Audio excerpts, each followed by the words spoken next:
be sure we had this meeting before the summer started. Just to give you a little guidelines for today, Michael's going to make a presentation, Michael Allen from Regrowth, and he'll explain everything. When it's time for comments, we would ask you to come down and use either this mic or that mic over there.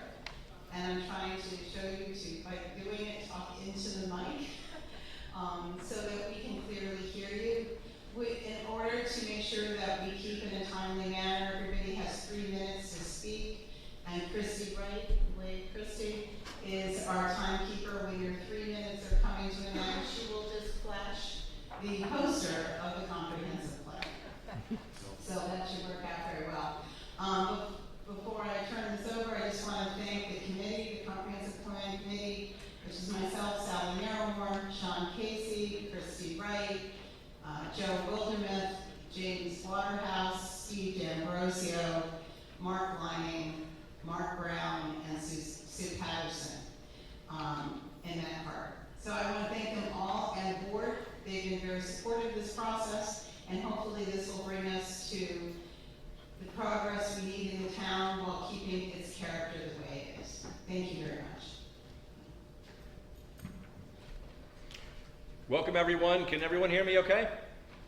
Okay. My name is Michael Allen with Regrowth Planning. I've been working with the town of Kinderhook to update the comprehensive plan.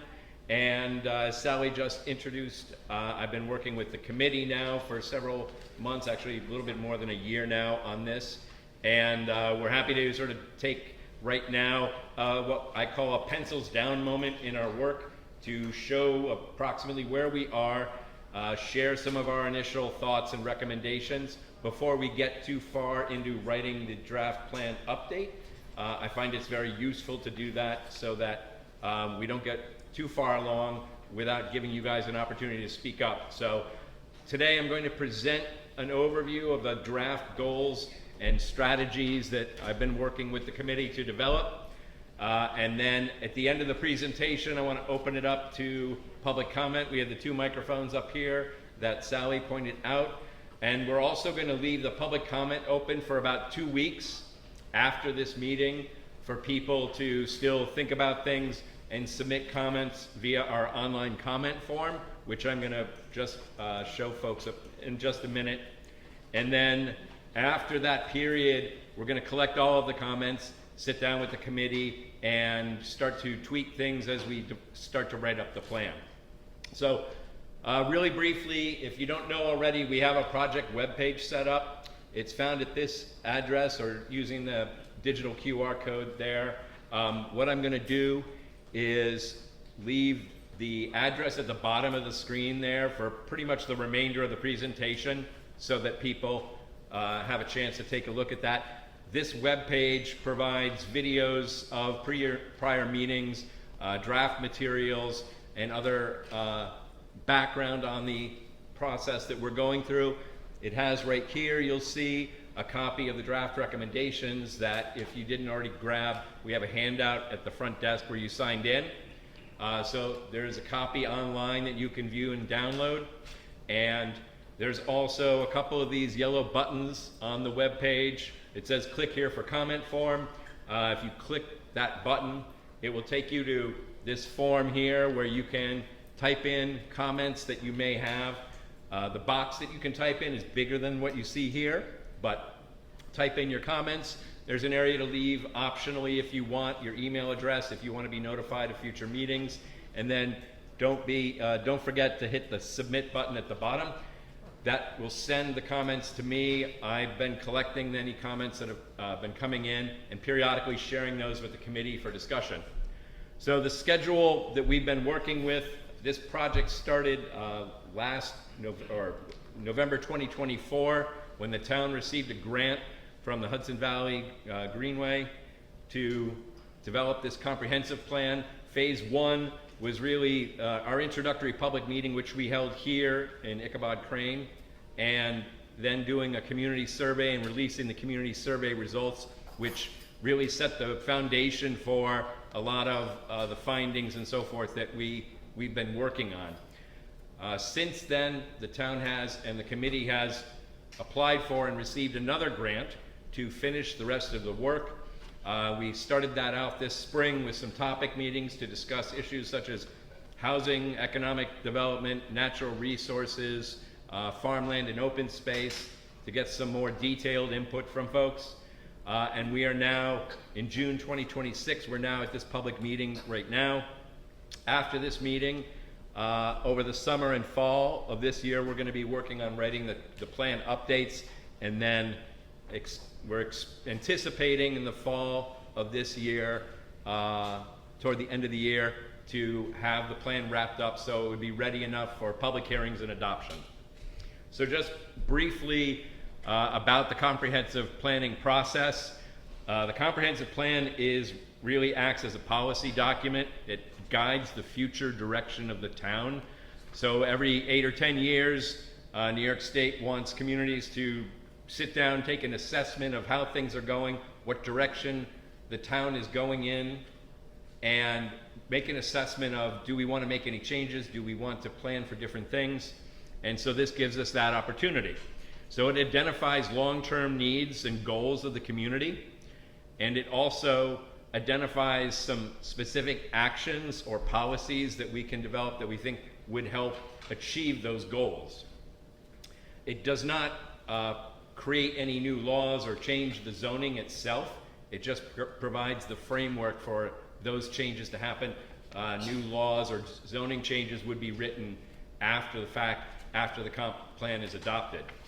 But it does, however, set some policies that the town can't go against. So, for example, if the town were to say, we have this area of forest in our town that is ecologically significant and important, we want to preserve it and we don't want to destroy it, if they put that in the town plan, the town can't then turn around and approve a big development in that forest, because that would be going against the clear policies of the plan.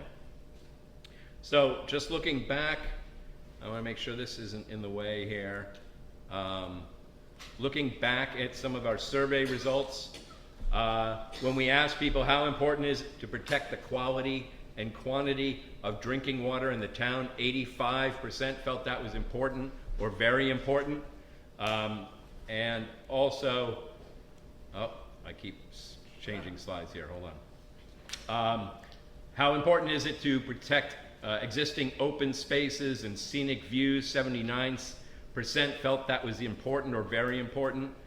When we asked about, do you feel it's important to add additional controls or regulations regarding large utility scale solar farms out in the open spaces of the town, 66% felt that that was important or very important.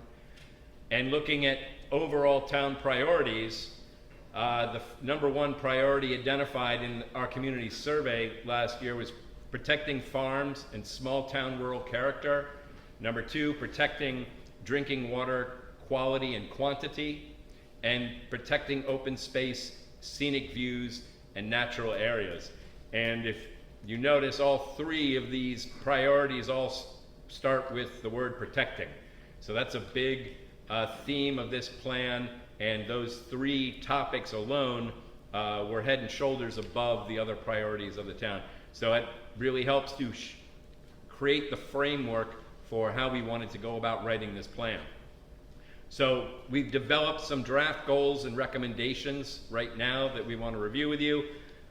Right now the draft has 11 separate goals, and each of those are followed by some specific actions or ongoing policies that we would recommend in the plan to achieve those goals. So, starting with goal number one. Goal number one is protect the scenic, natural, and historic agricultural character of Kinderhook's rural landscapes, which largely define our community identity. And to reinforce this, or to help achieve this, the first action item in our draft right now is to develop an agricultural and open space protection plan. The idea behind this plan is it would identify key agricultural lands, soils, natural open space, landscapes, scenic view sheds, and so forth, which are critical to the character and rural nature of Kinderhook. And then this plan would be used as a framework to develop some more specific action items later. Once these areas have been defined, that plan can then create the foundation for the next action item, which is here. The next action item would be to adopt an agriculture and open space overlay district to cover those areas that we feel are of high significance, high importance to protect, that really reflect the character of town. Once that overlay is established, we would have the ability to provide some additional protections for those areas, such as perhaps requiring a conservation subdivision within the overlay if a new housing development were to come in, or providing additional review considerations, some viewshed protection measures, maybe enhanced height limits or maximum clearing rules, vegetative screening standards, and so forth. So the overlay would provide us the ability to put into the zoning some additional protections for the development of these farmland open space areas that we feel are important to the town. The next action would be to reestablish the requirement that cluster or conservation subdivisions be required for all major land subdivisions within the prime farmland overlay district. This was a provision in the zoning several years ago, but it was removed, I believe, back in 2012. It is now voluntary to do a conservation subdivision, and we would recommend that revert back to doing a mandatory thing. And we also feel it's helpful to establish an official map of where these locations are, and perhaps also consider including priority agricultural lands that have been identified by Columbia County. The next policy is work to ensure that new development, particularly in the rural areas of town, is designed and sited in an appropriate manner consistent with the rural small town character of Kinderhook.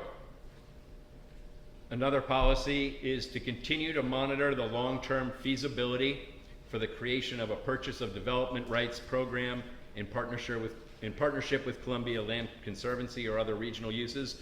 That somewhere down the line, if we can identify what some of these key important farmland areas are as part of that agriculture and open space protection plan, if we can just develop a funding mechanism where perhaps the town or land trust can purchase these lands or purchase an easement to protect them and keep them in farming and not have the farmland be taken away by development.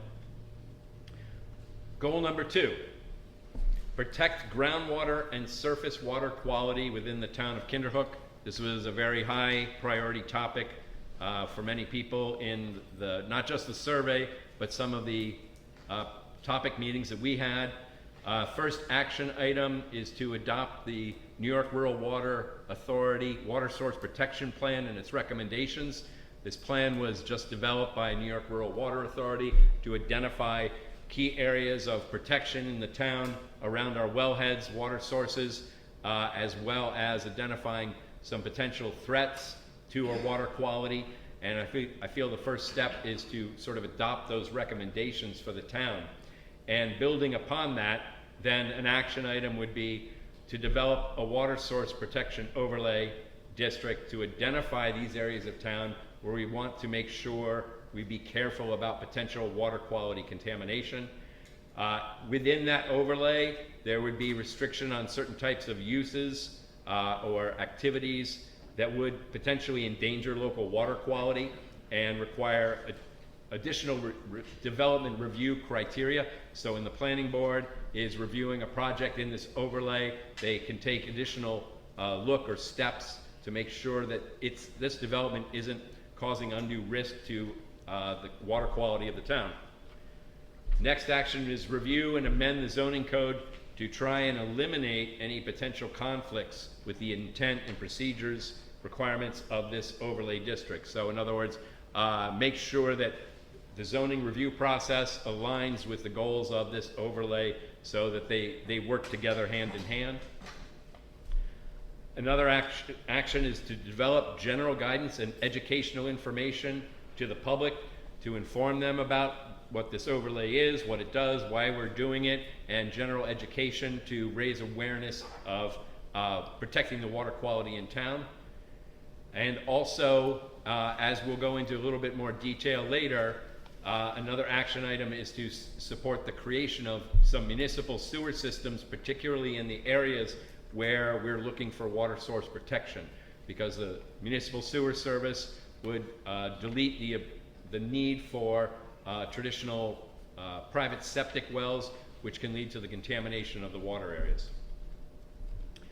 And then one of the items more specifically related to the Kinderhook Lake area is to develop a Kinderhook Lake Water Protection Overlay District, which would, like the others, allow us to have a little bit more control and fine-grained controls over what's happening in that area, particularly with regard to private septic systems, many of which are older or outdated and failing. And the idea behind the overlay is to set up a system where we can have a series of steps over the next 8 or 10 years, which will slowly start to address the problem of the water contamination in the lake. So, for example, once this overlay is developed, step 1 would be to develop a limited time property tax credit program for maybe 2 or 3 years, whereby voluntary inspections and upgrades to people's septic systems would provide them a small property tax credit as an incentive to make sure that people are going in having their septic tanks either inspected or repaired. Perhaps it could be a small tax credit for showing proof that you've had your septic tank inspected and it passed. Perhaps a larger tax credit for in a tiered system for people who have had their septic system fixed or replaced, and that period would happen for a couple of years. Voluntary, so we're trying to incentivize folks to come in voluntarily and take part in this program to get people to start looking at the septic systems around Kinderhook Lake. And then that would be followed in part by also enrolling in the New York State Septic System Replacement Fund. This might take a couple of years to get involved into, but once we start that, if we can do that, that would potentially provide landowners in the Lake Overlay District with grants covering up to 50% or $10,000 for eligible cost of replacing a failing septic system. So with those two things as sort of the starting point for the overlay, after a couple of years, it would then start to switch to the next stage. And the next stage might be enacting a local law which requires property owners within the Kinderhook Lake Overlay District to pump and professionally inspect their septic systems no less than once every 5 years. So we're moving from a voluntary thing for the first couple of years to now it's going to be, now it would be mandated.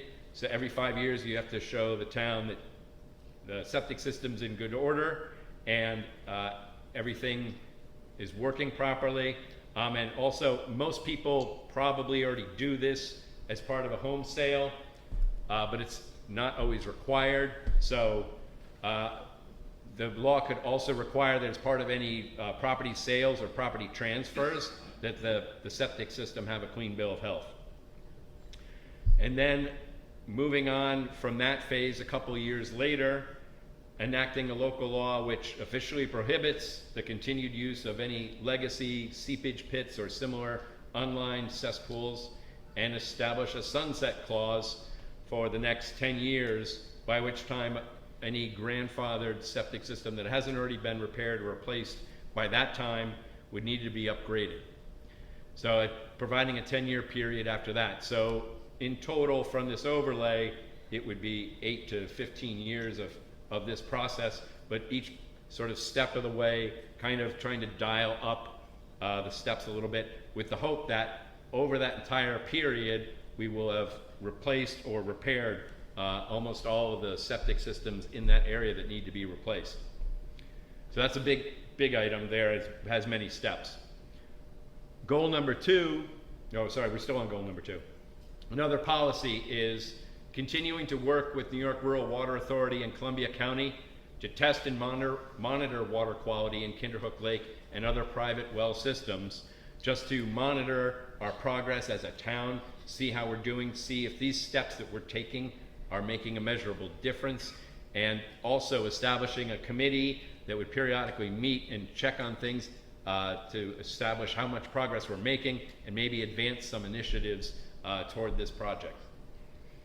Goal number 3 is to support the continued growth, protection, and economic strength of remaining active agricultural operations within the town and encourage the development of new ones. So some actions or policies to support that is review and consider ways to simplify and reduce special permit restrictions on many farm-related uses, such as a farm stand, farm market, other farm-related businesses, many of which these are special permit right now and can be somewhat onerous to get approved, and identify some other similar uses that would allow farming operations perhaps to get a streamlined approval, but still providing some oversight by the town. Next action would be to conduct what we call a farm-friendly zoning audit in cooperation with perhaps roundtable meetings with some local farmers to identify what are some obstacles that the zoning code right now is putting in their way as far as how they can diversify or expand their operations, what frictions are they finding in going for approvals, identify some agricultural uses and activities which might be allowed by right or with limited approvals to allow some of these active farms a little bit more flexibility in their operations and to diversify their operations. Another action is reviewing and updating the zoning code provision related to solar energy equipment to provide additional protections of priority agricultural land and prime farmland soils from larger commercial or utility scale solar installations. This was something that people spoke to about in the survey.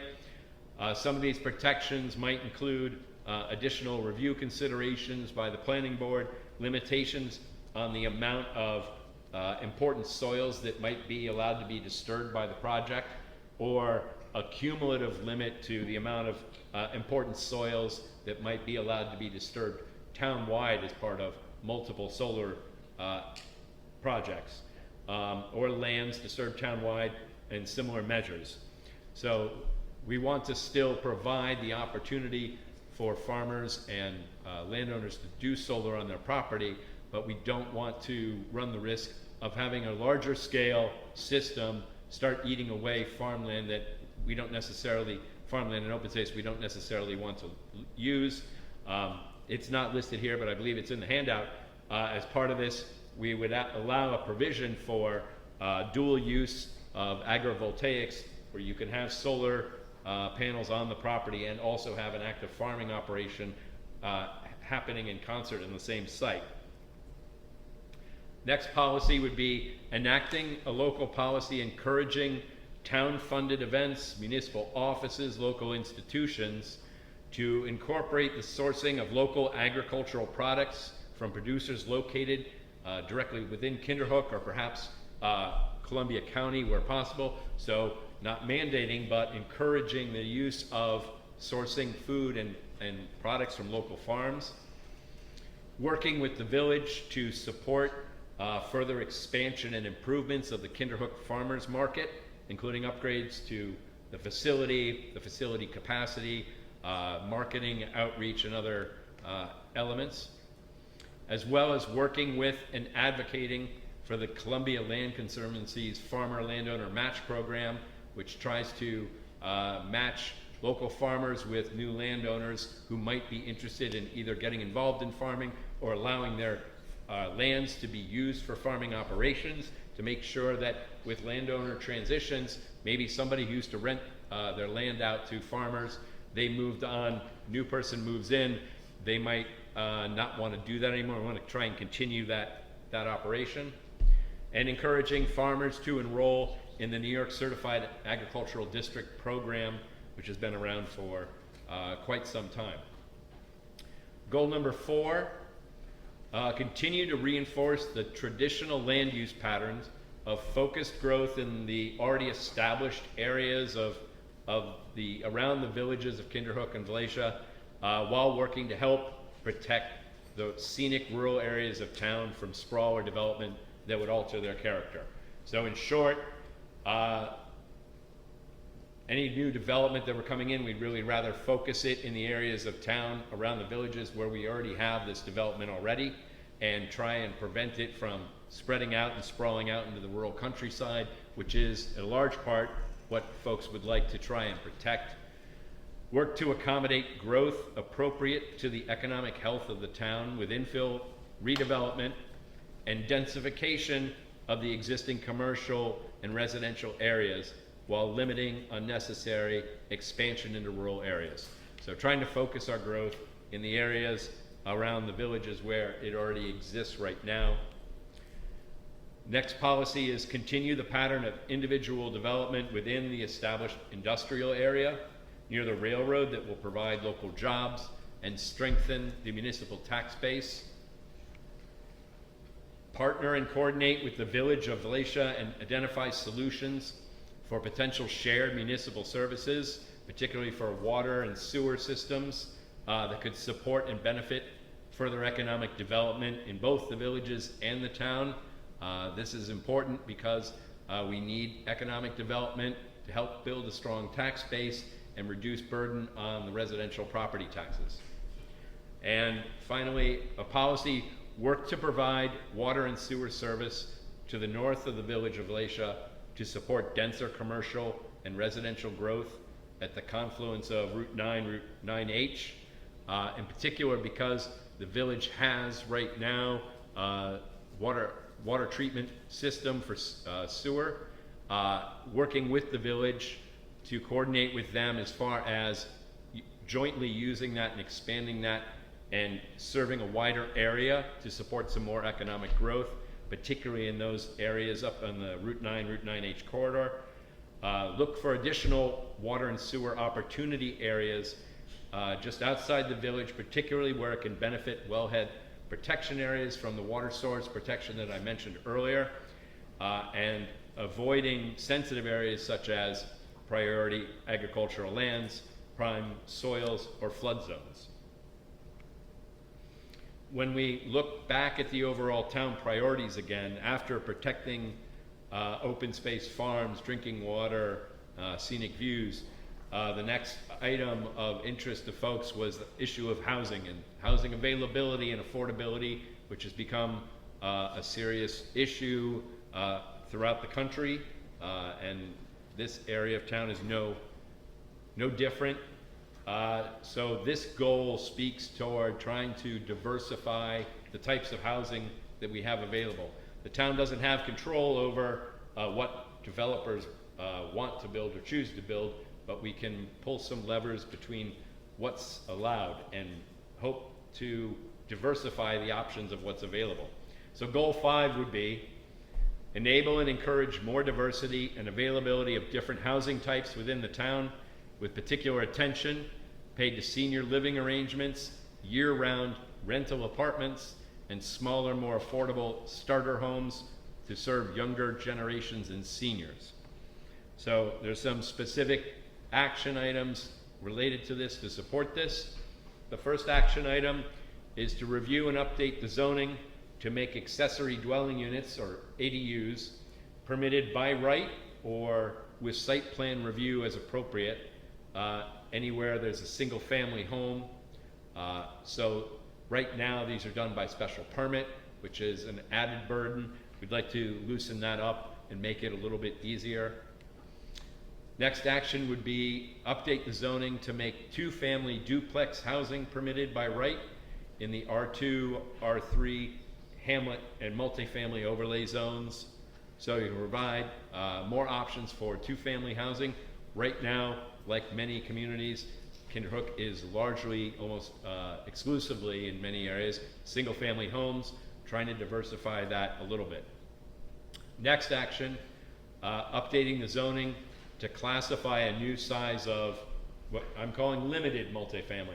Right now, multifamily in the zoning is anything with 3 or more units. So it could be 3 units, it could be 250 units. It's anywhere in that range.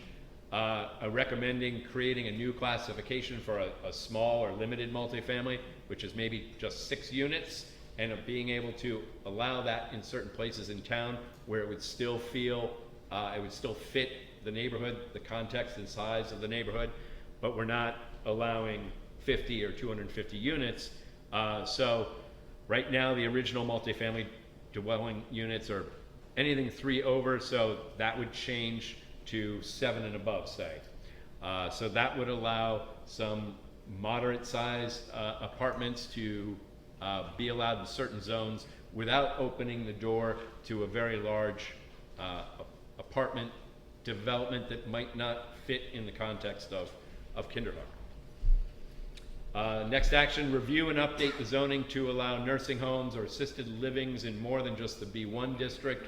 Right now it's a bit of a limitation, especially when we have an aging population, a lot of folks looking to retire, downsize, and New York State as well as New England is woefully behind in the amount of sort of senior living or assisted living care facilities that we're going to need as our generations get older. So I also suggest clarifying the consistent language across definitions, the use schedule, and other references, because right now in the zoning, it's a little bit confusing. Next action, revise the district density control schedule to accommodate these types of uses, which we just talked about. Accessory dwelling units, 2-family dwellings, limited multifamily dwellings.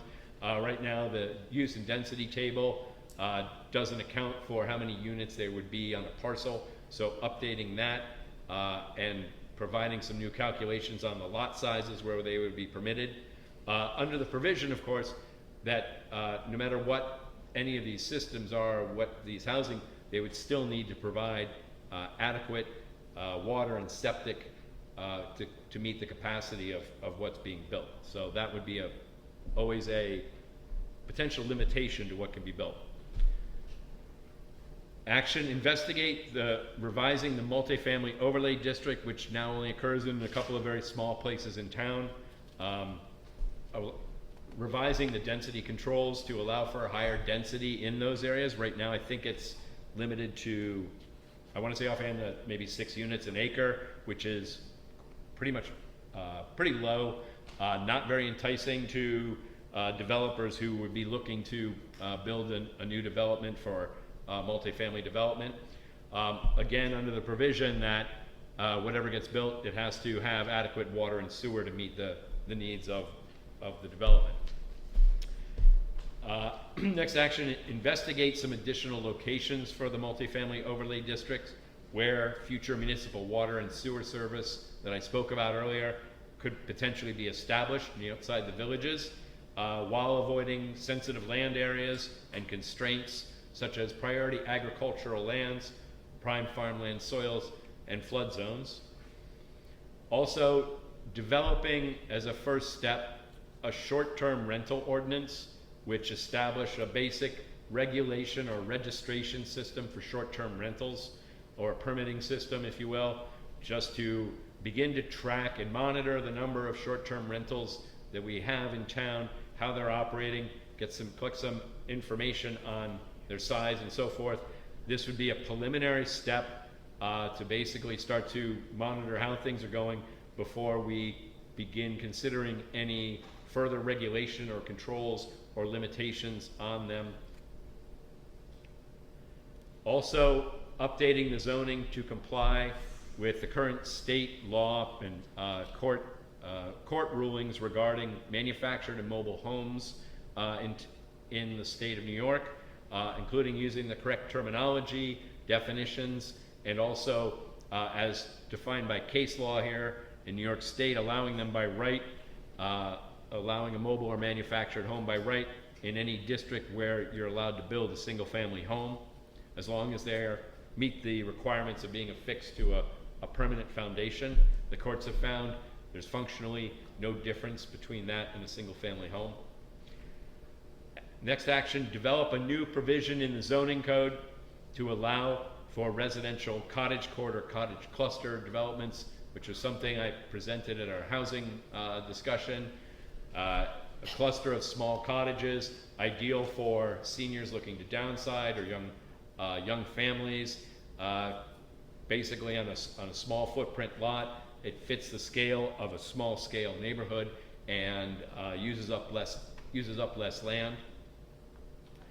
And a policy for supporting and help coordinate efforts with the villages of Kinderhook and Valatie to further address local housing needs in both the town and the villages. I feel that some of the burden of addressing the housing issue needs to also be addressed by the villages, and identifying some ways that they can also take some steps similar to the steps that we're recommending here in the town. And continuing to identify areas adjacent to these villages where it would make sense for some additional housing types and densities to be supported and allowed with new multifamily zones or smaller lot sizes. And this might be the last one for goal 5.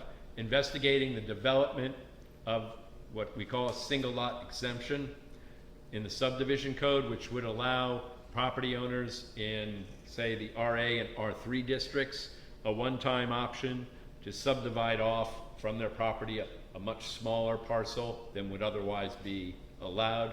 They only get one shot at this, but it allows you to create one smaller, affordable lot. It's typically often done if you're subdividing off a lot to build a house for your family member, kids, so forth, but it can be done for other reasons. This would allow smaller, more affordable lots to be created, importantly without changing the lot size requirements for the whole district. So it's a one-time thing for property owners. Going into goal 6, we start to talk about local small business and local economic development. Goal 6, review and update the existing zoning code to identify ways the town can make it easier for new and small businesses, startups to open in town, reducing the barriers to entry, provide additional flexibility to adapt in what is kind of a shifting economy right now. A lot of businesses are finding it needs to be much more creative and flexible in how they're running their operations, and it's creating some new use types, and want to make sure that the zoning is trying to streamline and make it a little bit easier for that sort of development to happen.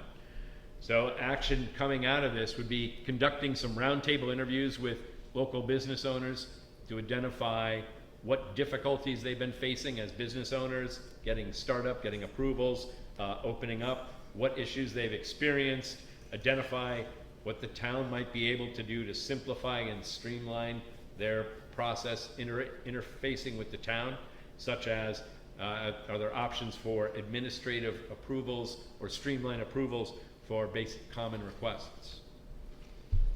Second action is review and update the zoning code, use table, and definitions to ensure we're adding some new, what are either emerging or becoming more popular uses again, such as microbreweries, craft cideries, small distilleries, boutique wineries, retail pop-up, temporary pop-up retails, cannabis dispensaries, vocational tech training schools are becoming a lot more popular, and making sure that the zoning code can try and help streamline and make these more likely to come to the area.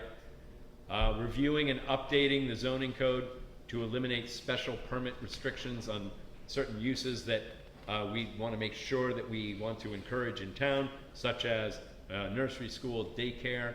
Right now, some of these uses are special permit, which makes it an additional burden to develop. And now, as we look back at the community survey for recreational needs, when we ask folks about what do they feel is most important when thinking about recreational improvements in town, the number one answer by far was the maintenance of what we already have. Maintenance of existing parks and recreational facilities was number one by quite a bit. This was followed in second place by funding improvements at Volunteer Park, and then followed by adding additional recreational trails and sidewalks. So given this input, we felt that it was pretty clear that managing what facilities and assets that we already have first is the number one priority before we start spending money on any additional expansion or improvement. So with that in mind, Goal 7 is responsibly maintain and enhance the local recreational facilities and programs that serve the community and help improve the quality of life in Kinderhook, with an action plan for that. The action here being to develop what is a long-term capital improvements plan, which means looking out over the long term, what are our facilities, how much does it cost to maintain these facilities on a regular basis, planning for that, measuring for that, and then budgeting for, okay, well, given that is our constraint, how can we raise money or allocate money over time in the future to start building towards some of these other improvements that we'd like to have down the road. So prioritizing necessary maintenance and repair of existing assets first, while budgeting for future improvements over time. Priority consideration should be given to new features on existing lands which do not directly increase regular maintenance time. So in other words, not expanding the amount of land that we are taking care of, but trying to use the land we already have and already taken care of anyway. Strategic reuse of existing facilities whenever possible. So as a sub-bullet of this capital improvement plan, there's two sort of subcategories that would come in here. The first subtask would be to develop a master plan for Volunteer Park, outlining phases of improvements over time to accommodate necessary and desired upgrades as part of what's identified in the capital improvement plan. So assess what the needs are of the park, identify improvements such as the demolition of the old buildings that are on the site right now, plan for what to do with that land area once those buildings are removed, what's the layout, how's the park going to work, pedestrian paths, fencing, parking, bathrooms, lighting, connections to other places around the park being long-term improvements that would be coordinated with the capital improvement plan. And likewise, for the MHG building town offices, in a similar vein, do an assessment of that building, what's needed long-term, plan out repairs and improvements that are needed along with maintenance, including perhaps gymnasium repairs and other improvements, assessment of needs for outdoor lighting. Continuing on with recreation here, next policy is seek opportunities to utilize existing vacant buildings and grounds in the community that could accommodate desired community programs or recreational activities without the higher cost of new land purchases or new construction. Partner and coordinate with the villages and adjacent municipalities to identify potential opportunities and shared interests for these programs. So looking for ways we can partner with private, not-for-profit groups and maybe take some of the burden off of the town where possible. Next policy is continue to acquire easements along Kinderhook Creek for public access to the water as these opportunities become available. I want to make sure that we capture these while we can and don't run into a position where almost all access to the creek is very limited. It's already taken up by fully private ownership. Next policy is actively pursue and work to foster public-private partnerships and volunteer groups who can assist with some light stewardship, maintenance, and community, say, build days for making some improvements as part of the recreational facility. Almost done, folks. I know this is a lot. So, goal 8, continue to support and leverage the annual community events as a community building attraction. The events that bring a lot of people into town and build community self-esteem and awareness, and also economic development. So we want to try and enhance and keep building on these. So policy being continue to support and market recurring community events such as the Carnival, which was just held recently, outdoor movies, and other events created by the events committee, and the establishment of new ones as opportunities become available. Goal 9, continuing to expand the local network of pedestrian paths and trails which connect to and from key places of interest. And with that, coordinating with the Hudson Valley River Greenway and the Greenway Conservancy to plan for and secure funding to connect the Albany-Hudson Electric Trail or Empire State Trail into Volunteer Park, so we can make that connection from the trail to the park. And then also on the other side of the park, creating either a sidewalk or a multi-use path along State Farm Road right out here, which would connect the sidewalk areas along Route 9 to the Ichabod Crane School to Volunteer Park, with a potential possible future long-term connection up to Route 28 and Main Street up north. Goal 10 being protect the unique historic and cultural character and resources of Kinderhook that help define the character and ambiance of the town, with the action item for this being working to protect the integrity of local historic, cultural, and heritage sites from negative aesthetic impacts or development that is inconsistent with the rural and historic character of the town. And a policy to further back that up, encourage traditional building forms, siting, and development patterns that are in keeping with the historic character of the town. Traditional building forms and relationships should serve as a model for new development. And an action item, work to better define and improve the visual appearance of the primary travel gateways into the town of Kinderhook, with some enhanced landscaping, welcome signage, similar treatments that mark or celebrate one's arrival and really showcase, advertise what Kinderhook is really about, and solicit and coordinate with community groups or other sponsors who might be willing to assist in these efforts in stewardship or maintenance of these sort of gateway improvements over time. Also, enhance and strengthen existing local laws to better address outdoor junk storage, blighted and abandoned properties, to help ensure a consistent enforcement process or a consistent enforcement mechanism to protect public health and safety, preserve Kinderhook's community identity, character, beauty, and property values.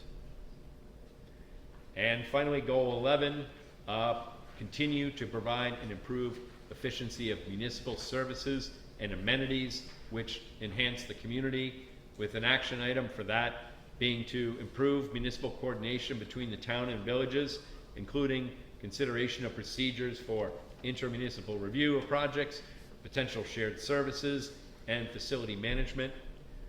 Work to improve municipal communication and transparency with the public, as well as investigate long-term needs assessment for the MHG town office building, including some necessary long-term repairs or upgrades that would be necessary for it in partnership with the village, since it's a joint ownership, and providing some more organized storage, record system storage, and other improvements.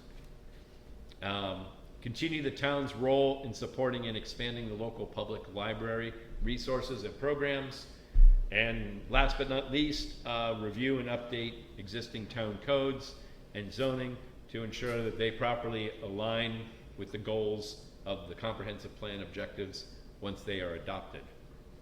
So with that, I believe, this up here, I'm going to now quickly review the draft vision statement, which trying to kind of summarize the overall theme of what all of these goals are trying to achieve into an easy to understand vision for the future of Kinderhook. And this has to appear on 2 slides, so I'll start right here. Our draft vision statement is as follows. The town of Kinderhook shall strive to protect the beautiful character and integrity of our open space, natural resources, and agricultural heritage that defines our more rural areas, and work to direct economic growth into the established settlement patterns and corridors in and around the historic villages. Continued economic growth in these historic settlement areas is encouraged and necessary to support a healthy tax base, reduce residential property tax burdens, and continue to provide community facilities and services desired by our residents.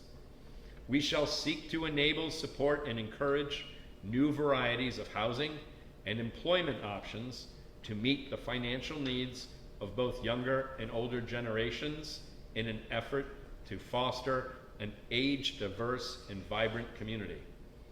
Careful, measured management and investment in existing facilities, intermunicipal coordination, grant funding, and strategic public-private partnerships will be necessary to properly maintain existing services and sustainably grow with the community.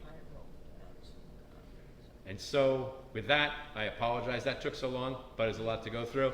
I now want to sort of open it up to folks who would like to come in, up to the microphones and make comments. And let's see if I can move the.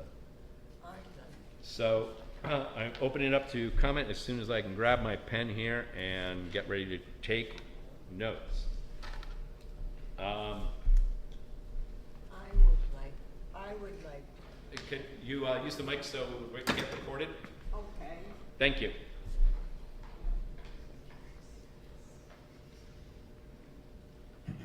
Well, for people who don't know me, I'm Marcia Anderson. I live on Mile Mill Road in Kinderhook. I've lived up there 80 years, and I'm 81 now. I came when I was 1. Our farm is in CLC, Land Conservancy. And I have been involved, I graduated from Ichabod Crane in 1962. And both of my daughters went to Ichabod Crane. So I want to say that the comprehensive plan was a product of the work of Ed Simonson from 20 years ago. And I remember him and his work this afternoon.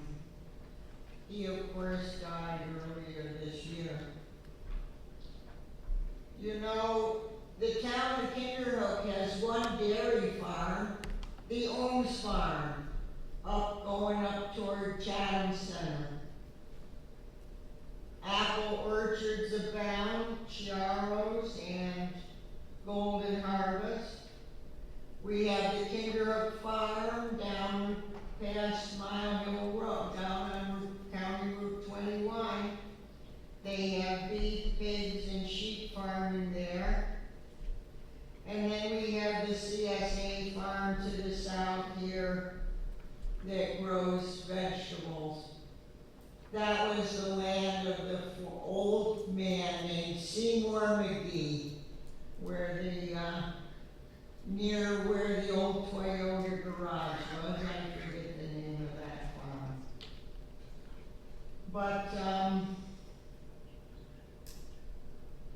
I would like to put a plug in for having the town look at the land east of 9H from the Semascot cornfield, the wooded area, and further east to north to Novak Road.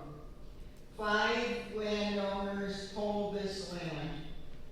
I would support making this a natural area and use conservation state funds to buy this land. About 300 acres. Streams and wooded hills are there. So the woods between 9H to the east along Novak Road as the western border up to where Novak goes east and Rod and Gun Club starts. And this could be in conjunction with the Land Conservancy to study how to contact these owners. Some own 50 or 100 acres. And, pardon me? You need to wrap it up. What?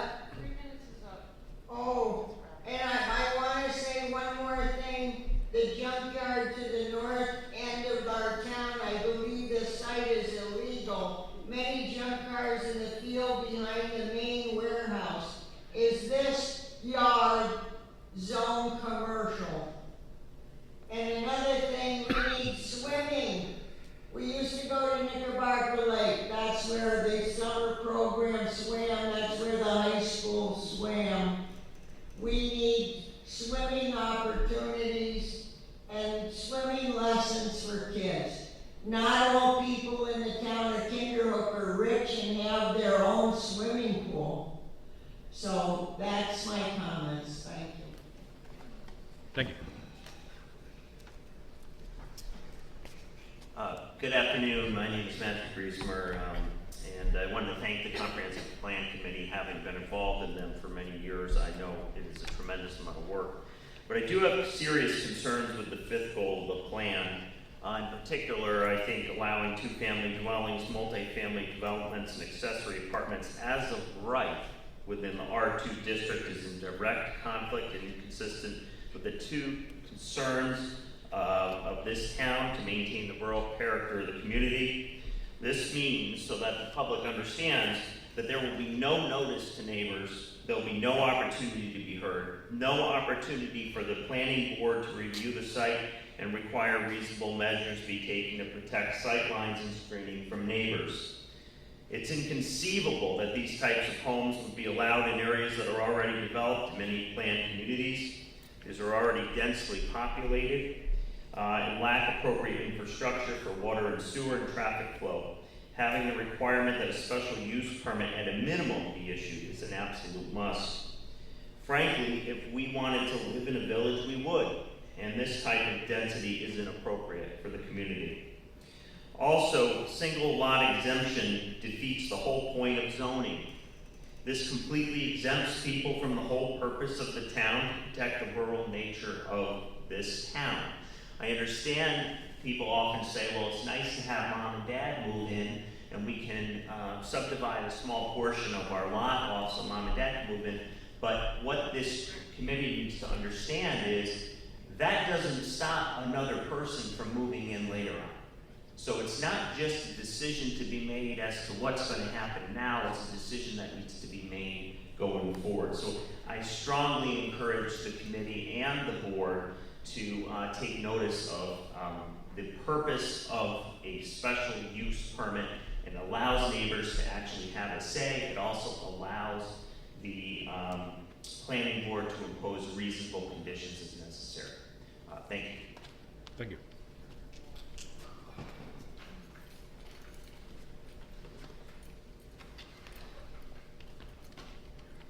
Hi everybody, I'm not a public speaker as you can see, but I left my 3-year-old grandson's birthday party to come here because I am a, I guess, large landowner, 15 acres. I am out at the northern end of the county, and when I see the video that says beautiful historic Kinderhook, that's stretching it. Maybe if you want to start that from Stone's Trailer Park south, but it's a farmhouse on the right, there's Donna Slovak, and there's me. My house goes back to the 1760s. I try to keep it historically looking, try to maintain it, but I've got ugly black solar panels all around me that I did not approve.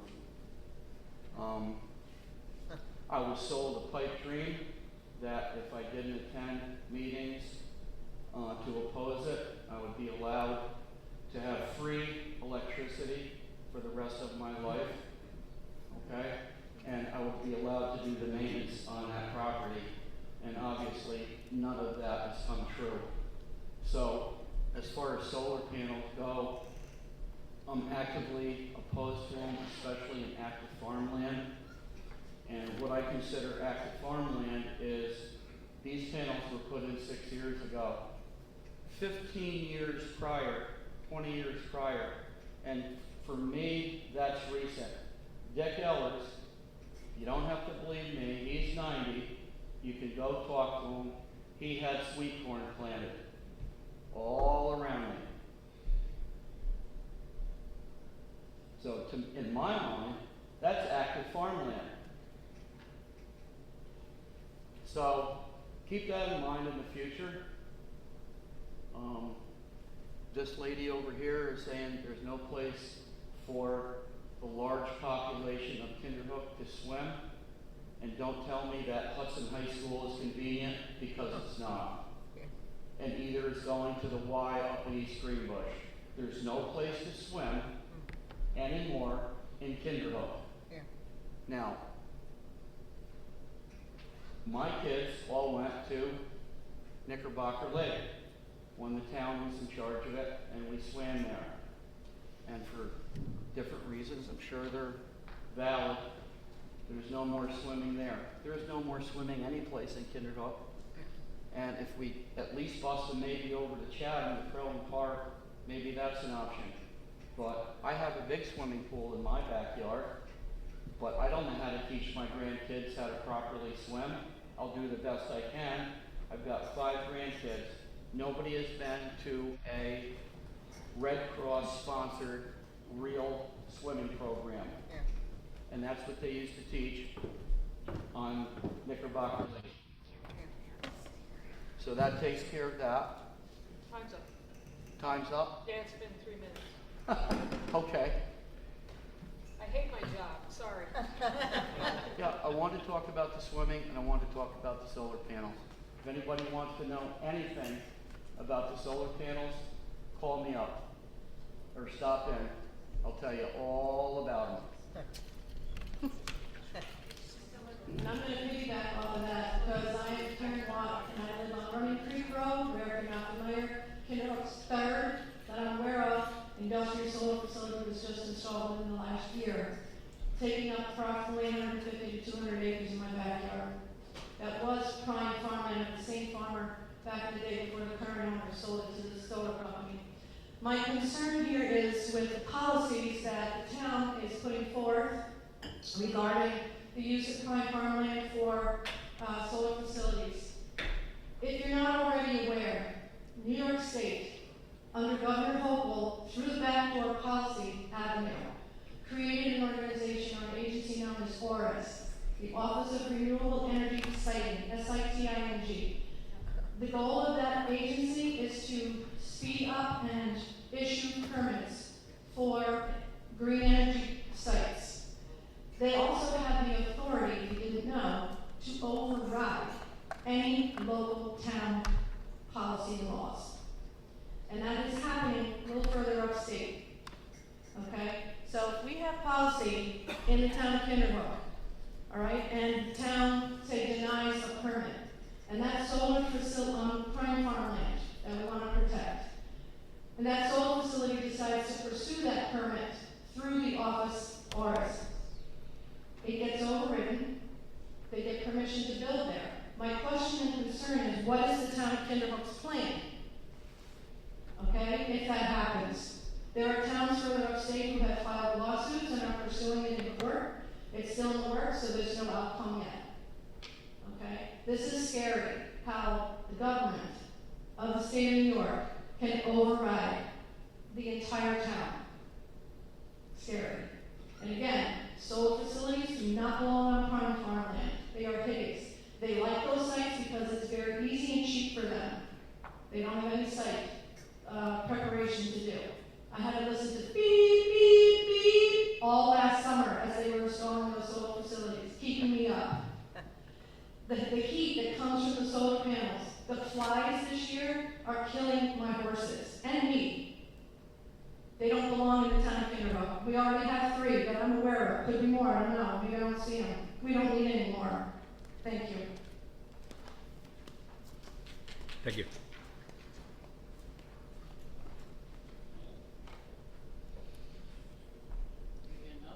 Yeah, come on.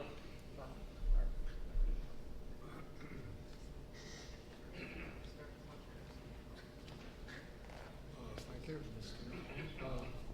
Can you hear me okay? No, no. Loud. Speak right into the mic. Sorry, can you hear me okay now? Yep. My name is Paul Clark. I live in the village of Valatie. Thought I'd just make a couple of points here. One, my personal feeling is there's already too much land commercially zoned in the town to be compatible with preserving the character that we value. Originally the Murphy and Crane planning thing that happened in the 70s when I first came here established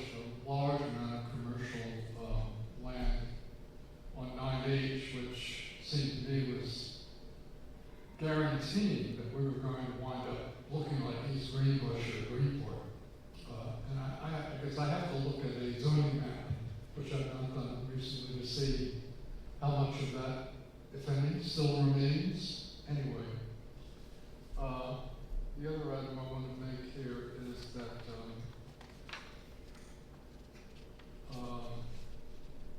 I think one of the most significant things happened around here was the Hannaford Plaza on at the traffic circle.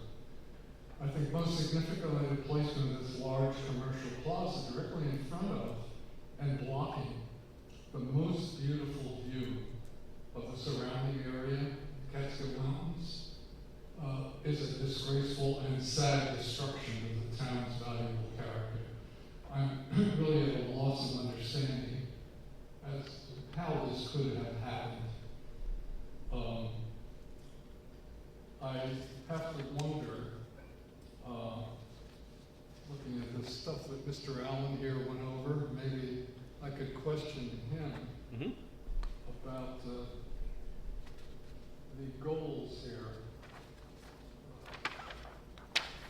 I see here, goal number 4 refers to the scenic, protecting the scenic in the rural areas, and also mentioned that I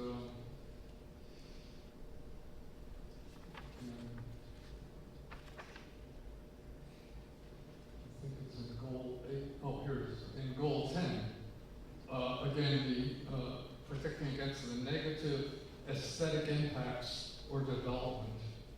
So, scenic, aesthetic, it's what we all have to look at every day in preserving our so-called character.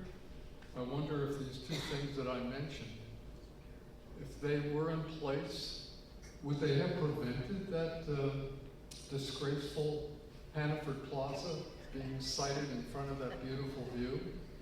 And was, at the time that the Hannaford Plaza was created, didn't we already have words like this in place about preserving the character and scenic value? Thank you. Yes. To answer your question, yeah, I believe some of that language was already in the plan, very close to what this is now. However, the idea of developing the farmland and open space protection plan is to identify specific views or the lands, view sheds that we feel should be protected, and then with the overlay, provide controls. So hypothetically, if that plan had been done and the Hannaford view had been identified, there would have likely resulted in something different. My understanding is the original plan for that Hannaford was to face the building the other way, but in reviewing, they rotated it to not block as much of the view so you could see past it. So that's my partial answer. Sorry. Yes, sir. So you want to improve agricultural. Our Route 9 up here with Golden Harvest Farms and Yonder Farms, a lot of people know I'm a member of the fire company. We've had numerous fatal accidents there. Have you talked to the state of New York about improvements? Or if not, I think you need to put that on your list. Route 9's fatal accidents on Route 9. Up by Golden Harvest? Golden Harvest. Yeah. I mean, Route 9 is still the same width it was 100 years ago, but our traffic has probably tripled in the last 20 years, as everybody knows. The other thing to look at is Kinderhook Lake with the water. Kinderhook Lake is fed by Nassau Lake, which is one big cesspool.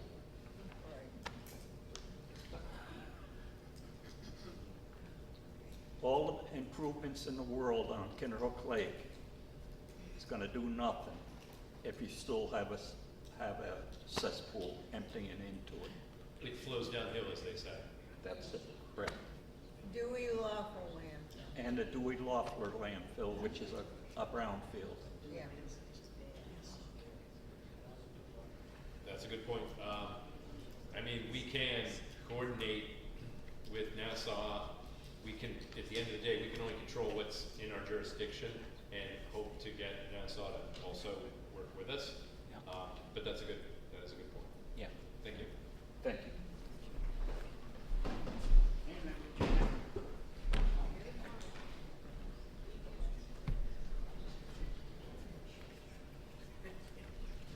Hello?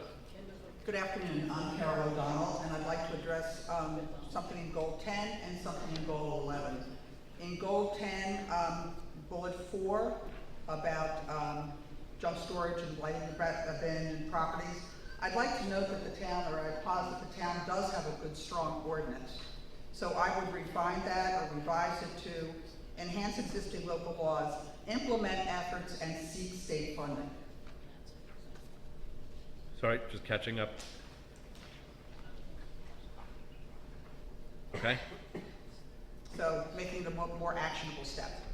Okay. And then under Goal 11, as a trustee for the Kinderhook Memorial Library, I appreciate the inclusion of strengthening and continuing to support our two libraries. Thank you.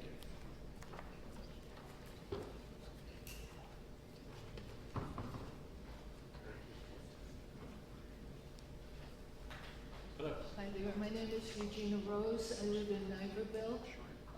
And I want to just say there's so much to consider and digest, and I want to credit everybody who put in all the hard work.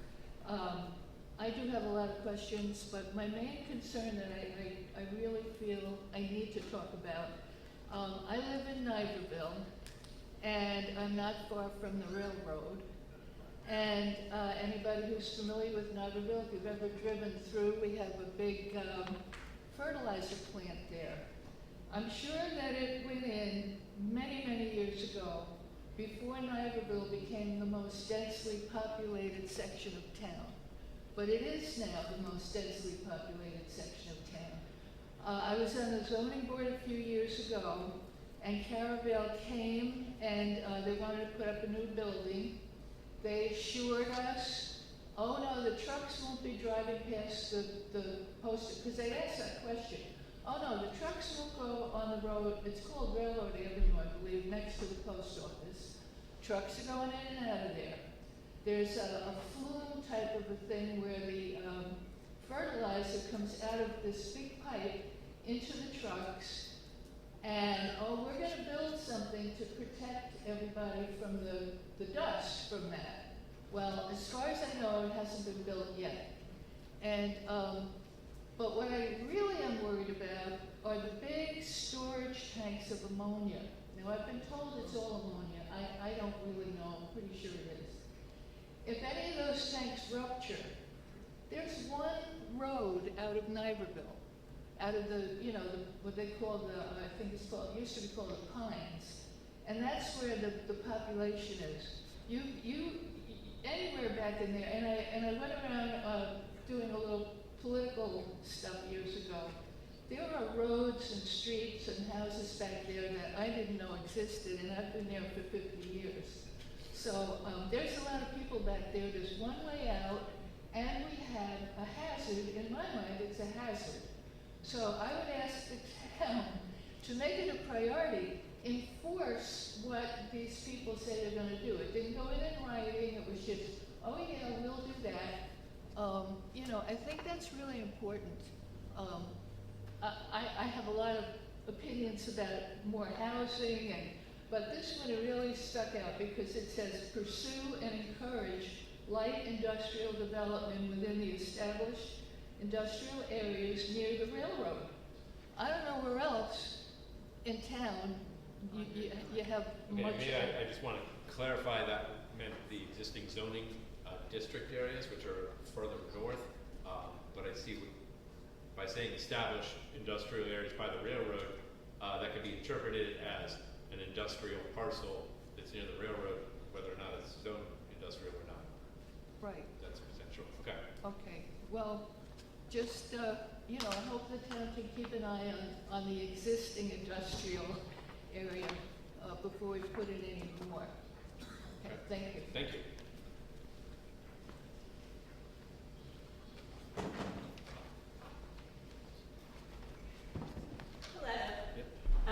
My name is Sarah D'Angelo, and I live in Valatie. I've spent a lot of time working in historic preservation in the past, and one of the things I noticed about the comprehensive plan is we talk about partnering with entities, nonprofits, to preserve open space.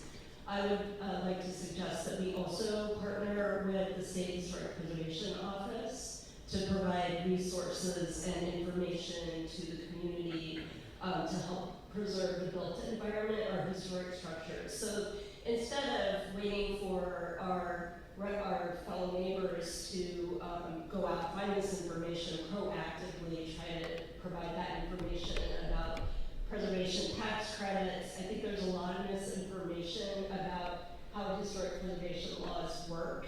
And I think there are a lot of beneficial programs that people can tap into that they just don't know about because there's a certain amount of fear that you'll be told what you can and can't do. And unfortunately, I think people are missing out on opportunities. So I think it's important to actually include that in the plan, that we want to preserve the built environment as well.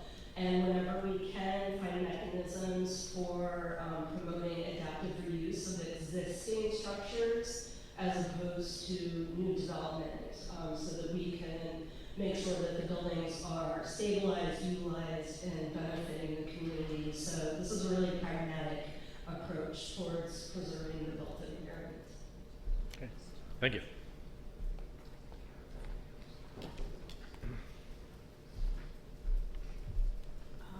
Hi, my name is Bernadette Powers, and I live in the village of Valatie. And I had a question: has there been any investigation of expanding the Valatie sewer system to include the village of Valatie? I know. Kinderhook. You live in Kinderhook. Thank you. Yeah. Thank you. So I live somewhere in Columbia County. So I'm just wondering, I know some years ago there was a referendum, people voted against it, but I'm wondering if there's any new investigation into trying to get rid of the septics in the village of Kinderhook. Not that I'm aware of, though. I mean, part of the next step in this is to really start to more actively reach out with the village and try and figure out what partnership agreements we might be able to have. Obviously, it would make sense to use the sewer capacity close to the sewer station that they've already developed. We are hoping that we would be able to tap into it and provide some areas for some water and sewer just outside the village in the town, but the details of that haven't been worked out yet. One other question, because I live near fields. Is the spread of manure, pesticides, and weed killers on the fields adjacent to streams and creeks, is that monitored? Do we know how much of and what is being spread on those fields? No. No. Yeah. Thank you.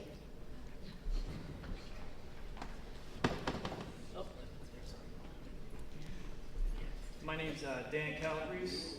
I live right up on Birch Road, right in the bad area of the turn on Route 9.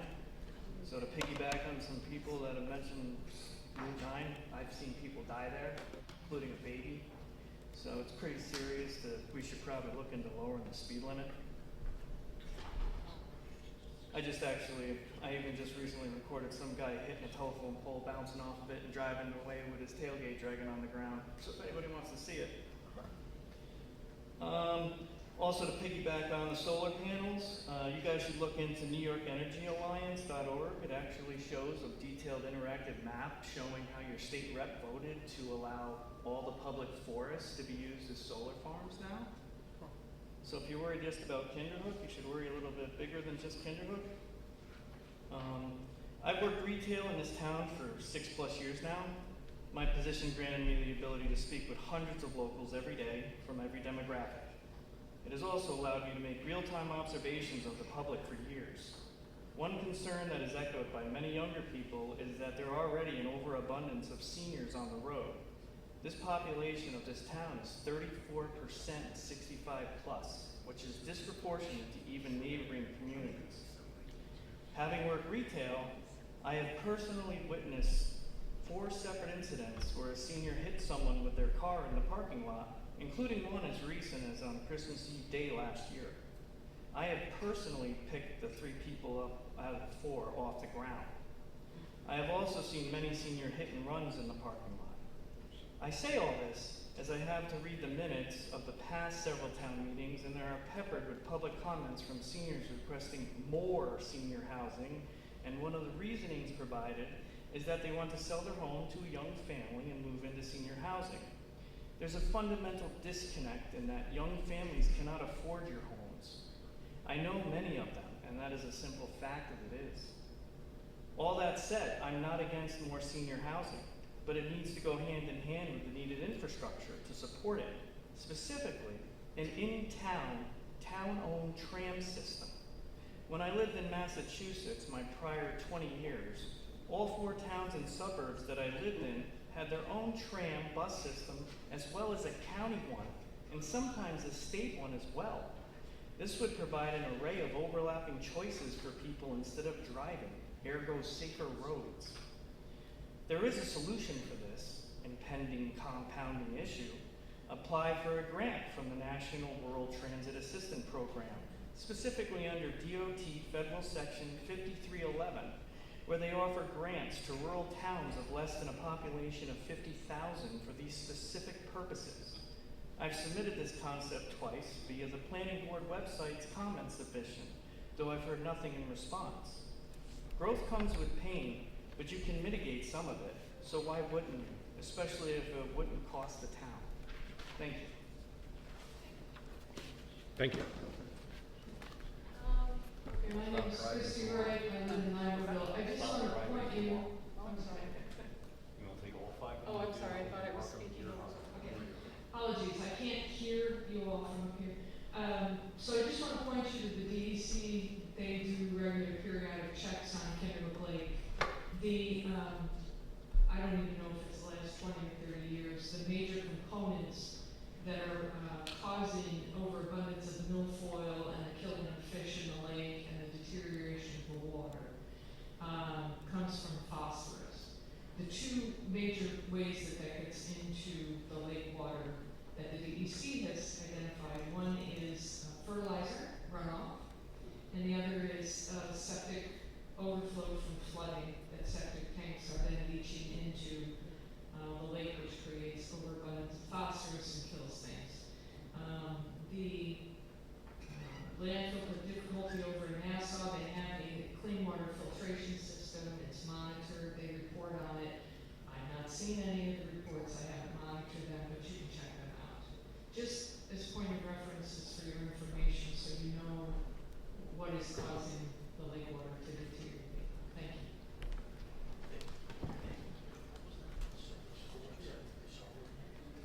Good afternoon, my name is Patsy. I will tell you right now, the bit with Route 9 and 9H there by Golden Harvest Farm has been addressed throughout the state since, I believe, 2019, and they will not lower the speed limit any more than what they already have. Unfortunately, there's a lot more traffic, people drive erratically and so forth. Also, I feel like I live on Kinderhook Lake. My water tested, at a spike, I have it tested all the time. My water is fine. Everybody in the town of Kinderhook has hard water, okay? I also was on the EPA board, all right? And there's no more coming in like years ago. We used to have the sewer when it was cans. And I'm going back 30 years ago. That has all been cleaned up, and Kinderhook Lake is fine. And I feel like if you do infrastructure, those roads will never hold up to heavy equipment. They never were made for that. And you have to think of that. And I think also you've got to keep up with what the people said on the survey and not change anything and keep it going with what they want here in the town. Unfortunately, more people have moved in, and they change what they want to change, okay? I would like my income changed also, but that's not gonna happen, so we have to realize, we have to go with what we feel, all right? Right now, I know tons of people that know that Kinderhook Lake will never be able to have a water system or sewer system put in there because those roads are not made for that. They were camps. It used to be military camps way back in the day. So you have to realize, don't do it just because I want it. Think of the broad picture of the change that, of course. And thank you and have a good day. Gotta go to graduation party.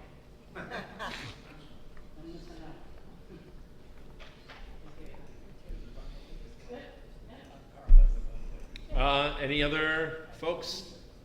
There was the gentleman, if we have a pause, I forgot where you were sitting. The gentleman who identified himself as not being a public speaker. Maybe he left for his grandson's birthday party. Yes, he did. Okay. I was going to say, if there was a lull, he could come back and finish what he wanted to say. Anybody that didn't get this fill in, get everything that they wanted to say in their 3 minutes? Because we run a very strict thing. This is like the Oscar nominations. We were expecting. Oh.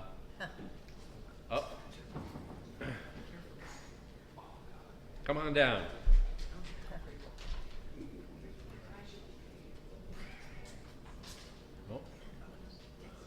Oh, he's headed the other direction.